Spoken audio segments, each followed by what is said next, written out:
നമസ്കാരം. ഈ പട്ടിയുടെ വാല് പന്തീരാണ്ട് കാലം കുഴലിലിട്ടാലും നിവരില്ലെന്ന് നമ്മൾ കേട്ടിട്ടുണ്ട്, കണ്ടിട്ടുണ്ട്. പോകുമ്പോ ആൾക്കാര് ബുദ്ധിമുട്ടിച്ചുകൊണ്ടിരിക്കും. മാലയമേലിക്കല്ല ഇപ്പൊ നോട്ടം. ഇതുവരെ മാലയായിരുന്നു നോക്കിയിരുന്നത്, ഇപ്പൊ മാലയിലേക്ക് നോക്കുന്നില്ല. അഭ്യാസം എടുത്തോണ്ടല്ല അല്ല, ഒരു അബദ്ധം പറ്റിയ കളിക്കല്ലേ. സാറിനെ കുറിച്ച് എല്ലാവർക്കും നല്ല അഭിപ്രായമാണ്. ഇപ്പൊ ആരും മാലയിലല്ല നോക്കുന്നത്, അത് വാച്ചൻ അറിയാം. പിന്നെ എവിടാ വാച്ചൻ മുതലാളി നോക്കുന്നത്? ഈ കാണുന്നത് ഒരു വികാര ജീവിയാണ്. പെൺകുട്ടികളെ കണ്ടാൽ ആ നിമിഷം തന്നെ ഇവൻ പ്രേമ പരവശനാണ്. आपको कोई लवर है? नहीं, कुछ भी नहीं.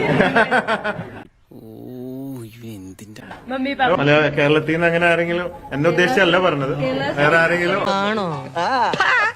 16 വയസ്സുള്ള ഒരു കൊച്ചു പെൺകുട്ടിയാണ് അടുത്തിരിക്കുന്നത്. ആ ബോധം വല്ലതും ഉണ്ടോ?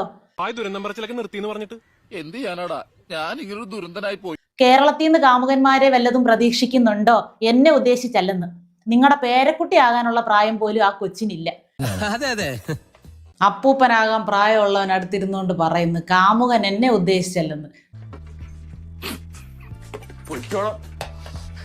ഞാൻ ചിരിച്ചു പോയനെ. നിങ്ങൾ ആരാ, എന്താണെന്നാ നിങ്ങളുടെ വിചാരം? ഇത് കുറെ പ്രാവശ്യമായിട്ട് ഞങ്ങൾ എല്ലാവരും മാറി മാറി പറയുന്നതാ. കുറച്ച് പൈസ കയ്യിലുണ്ടെന്ന് പറഞ്ഞ് ഇത്രേ അധപ്പതിക്കരുത് മനുഷ്യൻ. ആയുസ് തീർന്നിട്ട് ആർത്തി തീർന്നില്ലേ? എന്തൊരു ഒലിപ്പ്!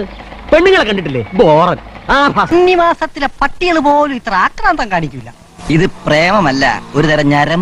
പോക്സോ കേസ് ചുമത്താനുള്ള എല്ലാ വകുപ്പും നിങ്ങളുടെ മേലായിട്ടുണ്ട്. അല്ല, ഇതിനപ്പുറം ചാടി കടന്നവനാണ് KK ജോസ്. അതിൽ അരുൺ സാറിന്റെ കാര്യം, കലോത്സവത്തിന്റെ സമയത്ത് ഒപ്പന മത്സരത്തിന് പങ്കെടുത്ത 9ാം ക്ലാസ് വിദ്യാർത്ഥിനികളുടെ അടുത്ത് സംസാരിച്ചതിലുള്ള അപാകത കൊണ്ടാണ് അവർക്കെതിരെ പോക്സോ കേസ് എടുത്തത്. കണ്ടറിയണം കോശി, നിനക്കെന്താ സംഭവിക്കാതെ. എന്നാ ഞങ്ങൾ അങ്ങ് ഇറങ്ങട്ടെ. ആയിക്കോട്ടെ, സന്തോഷായി.